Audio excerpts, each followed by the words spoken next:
said it might not be that deep.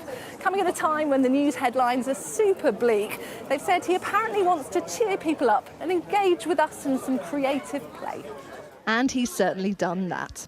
Just as we ran along, big crowd, thought the zoo's a bit popular.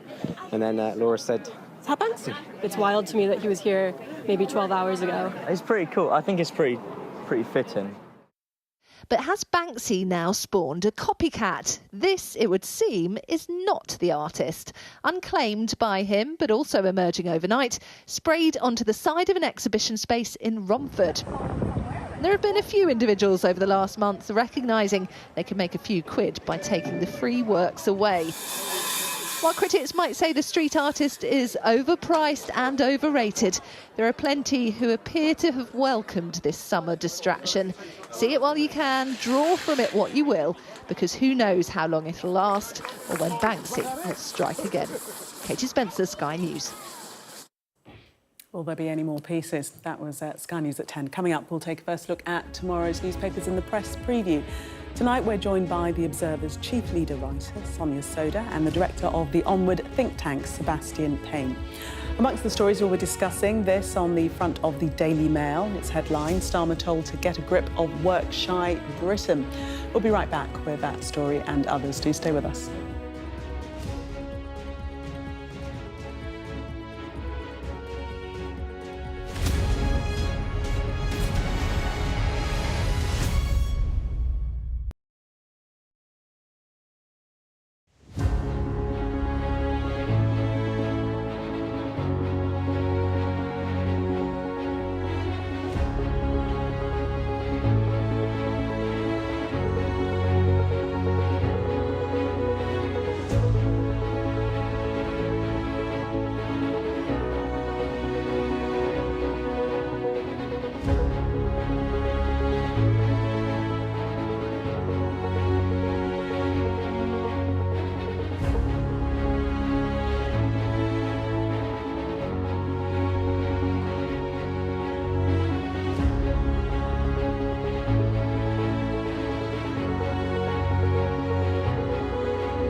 watching Sky News. In just a moment, the press preview.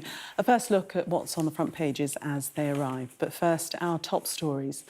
The Health Secretary says the deaths of the Nottingham attack victims could have been prevented after a report found there were multiple failures in the care given to Valdo Kalakane. Ukraine has told Putin only peace will stop its offensive into Russian territory as Zelensky's forces continue their push into Kursk. Iran says only a ceasefire deal in Gaza will stop it from retaliating against Israel after Hamas leader Ismail Haniyeh was assassinated in Tehran.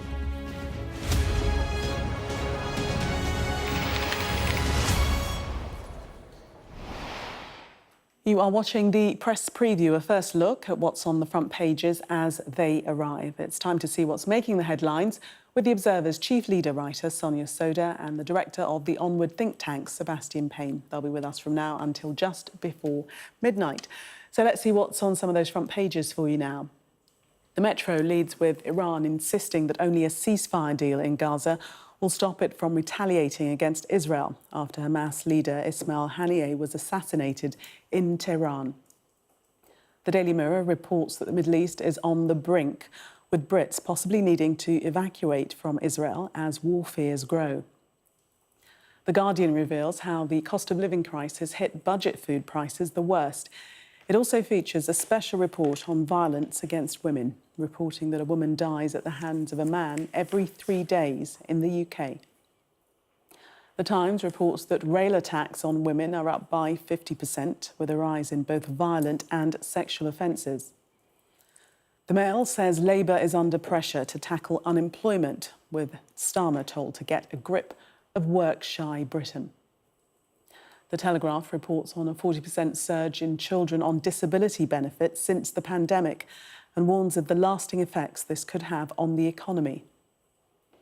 And The Star takes issue with portly gentlemen going topless in public. It's very sizist.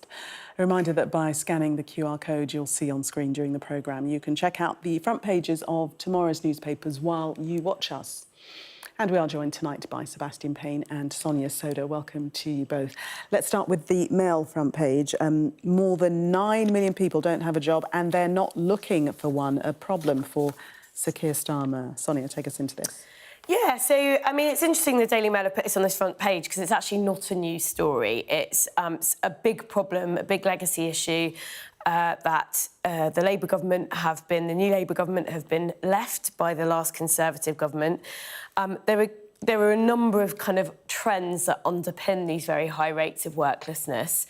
But a serious issue is the state of the NHS. So you've got a lot of people out of work who have been out of work for a long time, which makes it difficult to find work again. When you look at the most common causes of it, it will be for people in their 20s. It will be things like mental health issues, mobility issues, musculoskeletal is a big issue, and it's very, very difficult to get NHS appointments for physiotherapy, for example, on the mental health side. Very difficult to get access to talking therapies. So I think one of the big challenges for Labour is you've got to bring this number down. There's an absolute consensus about that. But you probably need to invest quite a bit of money in order to bring that rate down. And Labour have inherited a very, very tricky fiscal situation from the Conservatives. They are being very fiscally conservative themselves, and there's not a lot of cash around, and they don't want to borrow to invest. We don't know yet what taxes may or may not go up in the autumn budget. So there's not a lot of money to put into this solution. And, you know, they are saying they're going to reform job centres, etc. There is going to be more support for people from within current budgets. But I think experts would look at this and say, well, if you've got people who've been out of work for a long time, they can't access these really important NHS services, which are part of moving back people into work. That's very difficult. The article, Sebastian, saying that it's a major headache for the Chancellor because employers can't find the staff that they need. So, therefore, how can you grow the economy? Well, look, it's obviously not just an inheritance of the last government, it's an inheritance of the COVID pandemic, because before the pandemic, the people who were economically inactive was about 1 to 2 million. It rose to 5 million, stayed pretty consistent for years out of that, and several work and pension secretaries from the Conservatives tried to tackle this with varying degrees of success. And this is something that Labour has said they want to get on top of. And yes, it includes investment in the NHS, but also it requires looking at the benefit system and universal credit, how that's interacting with the workforce as well, because that's something that's going to have to be looked at in terms of trying to make sure that those who can, are able and fit to work, are able to be within the jobs market. And there are questions about various skills gap and education, which, as Sonia alluded to, there's no easy fix to try and get to that. But ultimately, the fact is that this number is too high. It's not sustainable to have a system and a welfare system that is supporting that amount of people who are economically inactive, and that is going to have to be brought down. You know, I remember a figure that under the last government, the Chancellor Jeremy Hunt used to say, if you could get 1 million of those 5 million economically inactive people back into the labour market, it would have cured our inflation crisis almost instantly, the nearest thing to a silver bullet. But unfortunately, you can't fix this with a silver bullet. And I think that what will be interesting when we come to that budget later in October is not only what happens with taxes when they go up, but also what's going to be about what reforms there are to welfare and what reforms there are to education, what reforms are there to skills. Because the fact is, this is going to take some political capital. It's not easy to resolve. And we know that Rachel Reeves has got that big majority, as Labour love to keep reminding us. The question is, how are they going to use it? And it's both the Daily Mail and the Daily Telegraph highlight in different ways on their front page. This simply does need to be tackled. Yes, and that moves us on to the Telegraph, Sonia. Related story, the 40% increase in children on disability benefits, and this... It's risen starkly following on from the pandemic. Yeah, and it's important to say this is about disability living allowance, so it's a benefit that parents of disabled children get. It's not means tested, it's to help them care for their children's additional needs and access additional services. And the reason why it's gone up so starkly is it's because of an increase predominantly amongst boys of behavioural issues like ADHD and autism. And what experts think is that this increase in issues that boys are having is really related to the pandemic and the mental health issues that sort of being out of school for so long during lockdowns, learning at home may have triggered. And it seems from this kind of data, it's probably affecting boys and girls in different ways, but we know that boys often tend to react to adversity with more externalising behavioural issues, whereas with girls it can be kind of more internalising. So it's an issue, partly because it obviously costs the state more, but also because it shows that there's something going on with our children that probably is related to the pandemic. You know, we often talk about a well-being crisis which manifests itself very differently amongst boys and girls, but, you know, I don't think we know yet the long-term impact that the pandemic will have had on children, you know, young children. And this is probably one of the things we're seeing as a result of it. And it's like, you can't really, if there's a need there and children need to access this extra support, you can't really take it away. But it is just, it's one of the long-term issues, I think, that the pandemic will have created. But it is a huge jump, Sebastian, isn't it? 730,000 under 18s now the subject of disability living allowance, up 40%, as we said. In November 2019, it was 534,000, so a huge jump. I mean, surely the question has to be asked, why?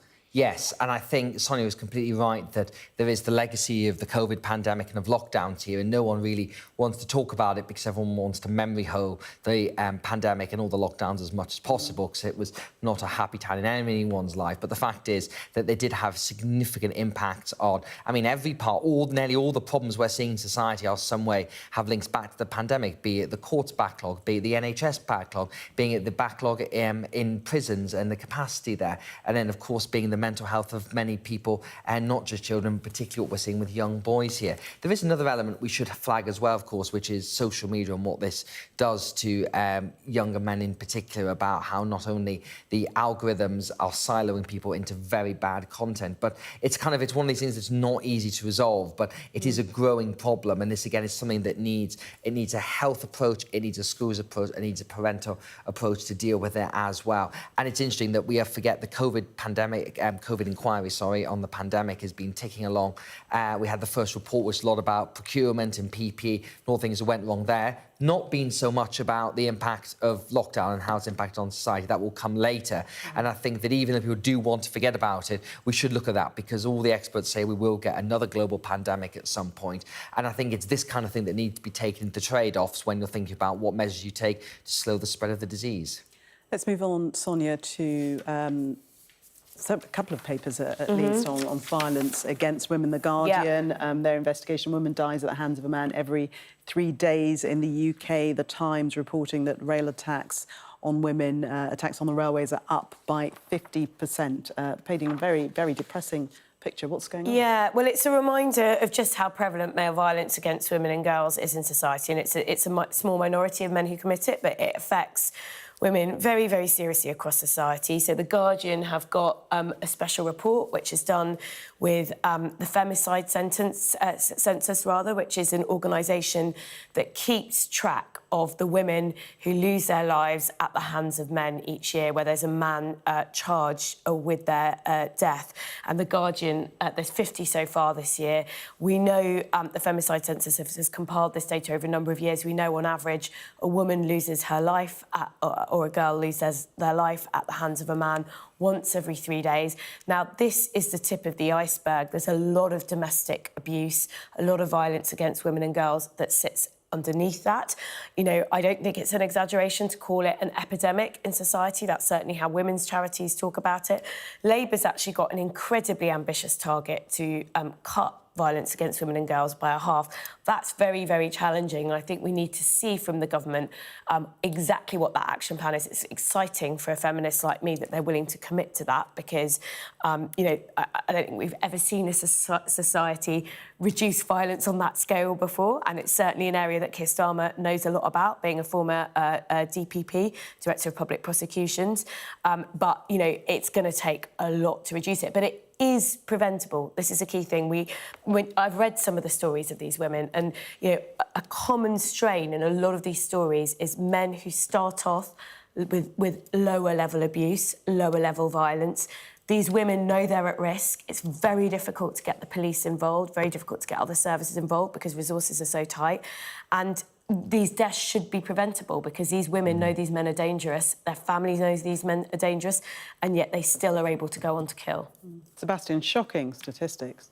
It is, and we see this on the front of the Times as well, which statistics are really bad here, that rail attacks on women are up over 50%, and it's as Jess Phillips, the minister in charge of safeguarding, says, it's completely unacceptable. And at the weekend, I was at the Baltic Art Gallery in Gateshead, and there was an exhibition there by the Scottish photographer Frankie Spalletti, who died many years ago, and she started the zero tolerance against violence against women in Scotland in the 1990s. And it is amazing when I think back to the exhibition and the photos that happened 30 years ago, and you see these stories today. In some ways, some things have improved, but nowhere near enough. And I think that there is both a practical thing, but also still a societal thing. The fact that these rail attacks are increasing and the reports of harassment double, it's just awful. It's absolutely awful. And hopefully it's not just about changing the laws and making sure the police have powers and whatever. It's about a society, it's about a cultural change that also needs to happen as well.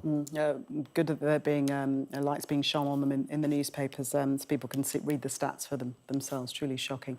Sonia and Sebastian, thank you very much for the moment. Coming up, university bosses are encouraging students to choose degrees they'll enjoy rather than their earning potential. But is that the right advice? We'll discuss that next. Do stay with us.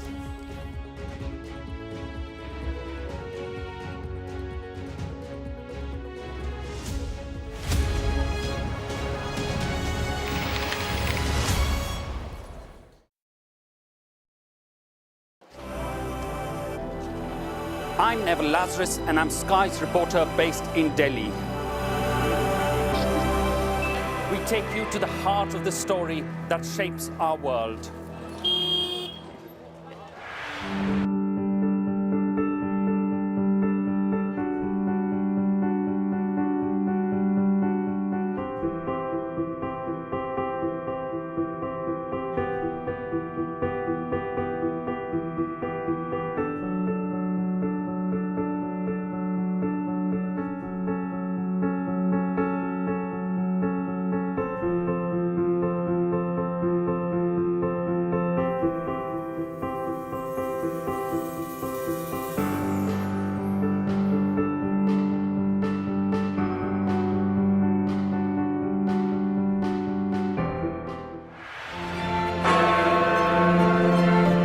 independent, united kingdom. These last few years have seen some huge stories. And these stories have been driven by politics, by politicians, the people in power. You must stay at home. And it's my job to figure out how these decisions made by politicians impact all of us in our everyday lives. This is the worst thing I've ever been through in my life. People turn up here with their child stuff in a black sack and just say, I don't want to. And that is what it is. It's first-class poverty. Is this an example of the welfare state failing? We take you to the heart of the stories that shape our world. These are stories that affect us all. Millions of children are now having to catch up. Some stories have changed all of our lives. Because like the residents, the staff are being infected. Politicians, they make decisions all of the time, and it's our job to hold them to account. I wonder if you will take this opportunity to apologise to those families. But in the end, the real power doesn't actually lie with the politicians. The real power lies with the people. I'm Nick Martin. I'm the People and Politics correspondent at Sky News.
Welcome back. You are watching the press preview. Still with me, Sebastian Payne and Sonia Sodha. Let's take a look at this story in the Telegraph, Sonia. And this is advice from universities to potential students that they should choose subjects based on passion rather than their prospects in the workplace. Yeah, so this is from the chief executives of UCAS and Universities UK, and they've written a joint column that basically their advice to young people is pick a subject you really love. Don't necessarily think about the vocational value of a degree or which degree is going to pay the most.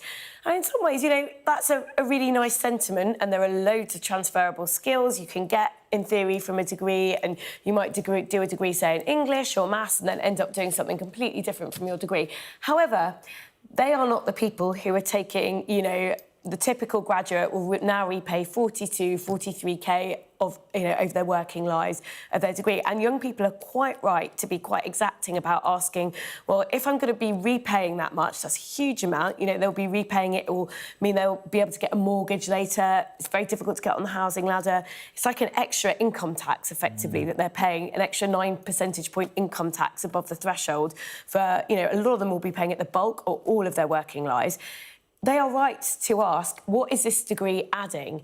Is it really worth it? Now, on one level, there are so many jobs that you didn't need a degree for 30 years that you do today. So you you're trapped in the system where you have to get it. But I think one of the issues is that there will be very different experiences at university. And it won't always be the universities you think. Some courses will be fantastic and will really add value in terms of the skills you acquire.